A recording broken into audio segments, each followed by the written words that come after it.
Le 7 décembre 2018, Sanda Dia, le fils d'un travailleur d'origine sénégalaise, meurt pendant son baptême dans le club étudiant élitiste Reuzegom. Presque 5 ans plus tard, le 26 mai 2023, on apprend enfin la sentence pour les responsables de sa mort. 400 € d'amende et du travail d'intérêt général. Comment est-ce que c'est possible qu'en Belgique, torturer quelqu'un à mort soit moins puni qu'oublier son abonnement de train? C'est la question qu'on s'est posée aujourd'hui, mais honnêtement, ce qu'on a trouvé dépasse ce qu'on pouvait imaginer.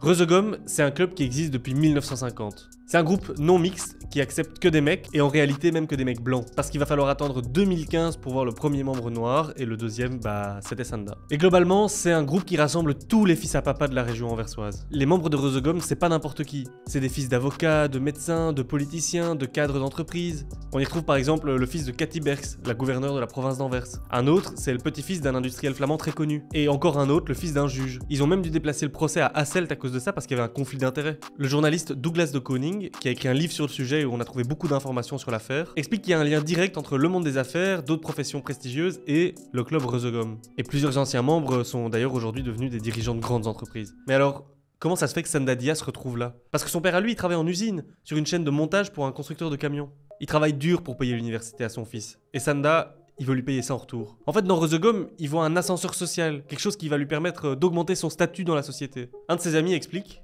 c'était son raisonnement. Les parents de ces hommes ont des boulots de fous, ils sont dans un entre-soi. Sanda cherchait des contacts car il savait que c'est comme ça que notre société fonctionne. Mais pour être vraiment membre de Reuzegom, il faut passer par le baptême. Le bizutage, pour les Français qui regarderaient la chaîne. Mais ce baptême, il est réputé comme particulièrement difficile, et aussi très secret. Sanda, il sait pas encore ce qu'il attend. Le 4 décembre, Sanda et 2 autres bleus, qui doivent aussi faire leur baptême, commencent le processus qui va durer 2 jours.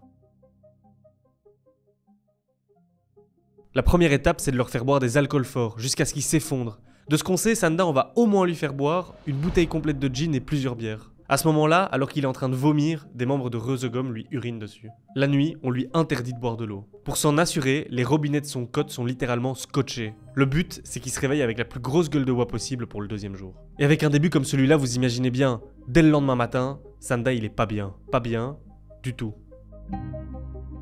Dans le groupe WhatsApp du club, un membre écrit: Sanda est déjà mûr pour la poubelle. Ils doivent le mettre dans la voiture en le portant. Et direction un chalet reculé. Parce que pour contourner les règles qui encadrent les baptêmes, Reuzegom fait le sien à 50 km de la KU Leuven, loin des regards. Alors qu'il fait plus ou moins 6 degrés dehors, tous les bleus doivent creuser un trou dans lequel ils vont rentrer. Les membres du club leur jettent de l'eau glacée dessus. Sanda, ils l'appellent le nègre. Ils lui font boire un mélange composé en grande partie d'huile de poisson avec des poissons vivants dedans. Et à ce stade, Sanda est probablement à peine conscient. Une enquête du journal de Morgue a montré que l'année d'avant, un gars a paniqué plus ou moins au même moment, a demandé d'arrêter, mais la seule réponse qu'il a reçue a été « y a pas d'arrêt possible ». Sanda est celui qui doit rester le plus longtemps dans l'eau glacée. Mais quand finalement les 2 autres bleus le sortent de là, il est inconscient. Les membres du cercle finissent par le jeter dans le coffre d'une voiture et l'emmènent enfin à l'hôpital. On est le dimanche 5 décembre et il est 21h15. Sa température corporelle est passée en dessous des 28 degrés. Il saigne du nez, de la bouche, et la concentration de sel dans son sang est juste énorme. Le lendemain, il est transféré aux soins intensifs, et le 7 décembre, ses organes finissent par lâcher et Sanda Dia meurt à l'hôpital. Évidemment, ce que je viens de vous raconter là, c'est pas facile, mais on trouvait ça important de revenir sur les faits et sur la brutalité dont Sanda Dia a été victime, parce qu'aujourd'hui on entend beaucoup son nom dans les médias, mais on oublie parfois les faits qui sont derrière son nom. Bon, on pourra pas vous raconter tout le procès, parce qu'il y a juste beaucoup trop, mais leur réaction immédiate, elle glace vraiment le sang. Leur première réaction, alors que Sanda est entre la vie et la mort, on peut la retrouver dans leur groupe WhatsApp.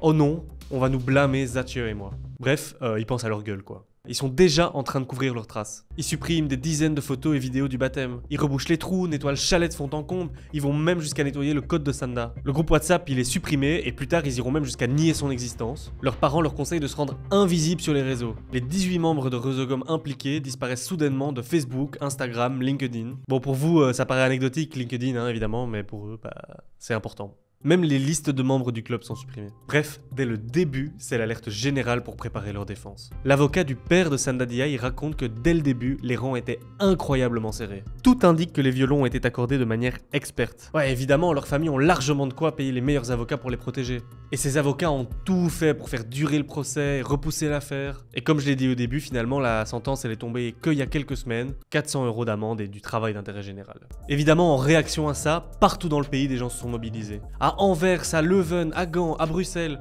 partout des rassemblements ont eu lieu. Avec un mot au centre, justice de classe. Comment est-ce que c'est possible que dans notre société, quelqu'un qui a volé des baskets et de l'alcool soit condamné à 7 mois de prison et que les membres du cercle Reusegom ne verront jamais l'intérieur d'une cellule? Franchement, imaginez l'inverse, un jeune homme blanc qui aurait été torturé et humilié jusqu'à la mort par un groupe de jeunes issus de l'immigration et de familles ouvrières. Vous pensez pas que la justice aurait été plus sévère? À la place, l'histoire qu'on a pu entendre dans certains médias et qui venait de la défense des membres de Reusegom, c'est qu'il fallait penser à leur futur. Qu'ils ont assez subi sur les réseaux sociaux. Bref, il fallait pas que leur erreur de jeunesse les suive. Cet argument va même pousser les juges à ne pas inscrire leurs crimes dans leur casier judiciaire. Pour eux, il fallait passer à autre chose. Mais la famille de Sanda, elle pourra jamais passer à autre chose. Le père de Sanda, Ousmane Dia, il a dit lui-même « J'ai le sentiment qu'une sorte de justice de classe est en jeu. Que les fils d'avocats, d'hommes d'affaires et d'un juge ont plus de poids que le fils d'un ouvrier immigré. » Depuis le début, la mort de Sanda est décrite comme un terrible accident. Un déraillement fatal, comme le formule un lobbyiste connu d'une entreprise sur Twitter. Mais franchement, est-ce que c'est juste ça? Parce qu'un truc qui m'a marqué dans les recherches qu'on a faites, c'est vraiment l'idéologie qu'il y a derrière un cercle comme Reusegom. Et ça, on n'en a pas tellement entendu parler dans les médias. Reusegom, c'est pas n'importe quel petit cercle. Si on cherche un peu, on peut retrouver le speech du président de l'époque, qui disait littéralement « Je veux faire de cette année une année brutale et dérangée pour l'élite que nous sommes ». L'histoire de Reusegom, c'est surtout l'histoire d'une élite qui sait très bien ce qu'elle est, qui sait qu'elle peut sortir de toutes les situations, mais c'est aussi un engrenage dans un système beaucoup plus grand. Reusegom, c'est pas du tout le seul club du genre. Par exemple, il y a le Bullingdon Club à Oxford, un club pour l'élite financière qui a servi de base pour le film Riot Club. Dans ce groupe, brûler de l'argent devant un mendiant fait partie du rituel d'initiation. Aux Pays-Bas, on peut trouver le Vindicat, le plus ancien club étudiant du pays. Reconnu pour son sexisme, son mépris de la plèbe, sa culture de l'abus de pouvoir, de la violence. Douglas de Koning, il explique ça très bien dans son livre Ontmenselijk. Littéralement, déshumanisé. Dat hele idee achter Reusegom is om mensen te ontdoen van menselijkheid. Om tot een soort psychopaat te kunnen komen die perfect kan functioneren in een wereld waarin heel drastische beslissingen moeten worden genomen. In een wereld die volop teert op de meest irritante vorm van kapitalisme. Het gaat allemaal om mensen die dingen bedenken zoals hoe gaan we de lijsten herstructureren. Mm-hmm. Dat is waar ze voor worden klaargestoomd. Mm-hmm. Die hebben elkaar gekweekt tot onmensen. Et oui, c'est comme ça qu'on forme la soi-disant élite de notre société. Pour vous donner une idée de jusqu'où ça va, la police a retrouvé dans le téléphone d'un des membres de Reusegom une photo d'un gars déguisé en membre du KKK et une vidéo où un gars criait à un mendiant noir « Coupons les petites mains, le Congo est à nous ». Cette vidéo, elle date d'1 mois après la mort de Sanda Dia, au cas où vous poseriez des questions sur les remords des responsables. Le professeur de psychologie, Paul Verhaeghe, il explique ça très bien dans son livre Identité.